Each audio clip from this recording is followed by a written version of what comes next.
Leaders, check out this video by Chris Larsen, the founder of Ripple. Let's go. Thank you. So I'm Chris Larsen. I'm the CEO and co-founder of Ripple Labs. Ripple Labs is a software company based in San Francisco. We're at just over 100 employees today. About 2/3 of those are engineers. And we're trying to bring together a combination of technologists with deep experience in cryptography, with financial experts that understand the basic plumbing of our global financial system, as well as regulators. We just added Gene Sperling recently to our board, used to be the chief economics advisor under both Presidents Clinton and Obama. And so what we see that's important about this technology, this distributed ledger technology, isn't so much that there's a creation of a new currency for the world. We actually don't think the world needs a new currency, has plenty of currencies. We think the big problem is moving those currencies around efficiently, either globally or even domestically. So if you look at the way money moves today, we have really a series of closed loop systems. The U.S. system is actually not connected to the European system or Australia's system or China's system. And the only way that those value or payment systems talk to each other is through fairly antiquated technology and processes like correspondent banking, for example. So the problem with that is, I can literally send a package to Europe faster than I can send money there. So our current value exchange system is very slow, 2+ days minimum. It's actually very expensive for banks in terms of capital they have to put up and fees they have to pay the correspondent banks. There's actually quite a bit of risk in the middle. Payments fail all the time while being transferred. And there's sort of a key lack of competition for foreign exchange and sort of liquidity in our global payment systems.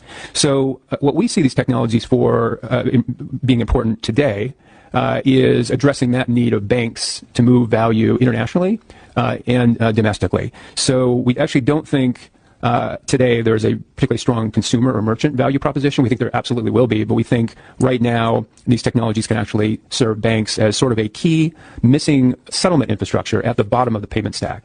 So leaving alone the application layer that banks use, the custodian of asset layer that banks provide, and even the rule setting that NACHA and SEPA in Europe provide today. This would really just address allowing value to settle in seconds instead of days, without the need of banks using an intermediary like a correspondent bank. Without the need of banks using an intermediary like a correspondent bank, banks could settle directly without risk of failure in the middle, and providing sort of new fundamental levels of competition for foreign exchange and liquidity. And kind of stepping way back, we agree that this is the beginning of an internet of value. That is now possible. It wasn't possible before Bitcoin. Bitcoin showed it was possible to do this. Ripple's taking that using a different technology based on the same principles.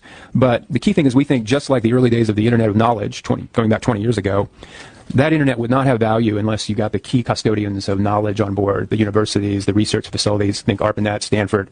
We think we're in that same period with the internet of value, that before these technologies have key utility, we have to get the custodians of value on board first. And those are the banks, financial institutions, market makers. Then I think we're set up where these things can have tremendous value across the board.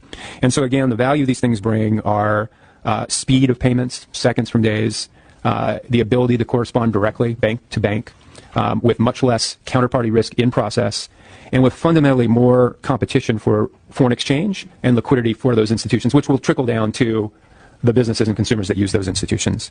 And I'm happy to answer any other questions about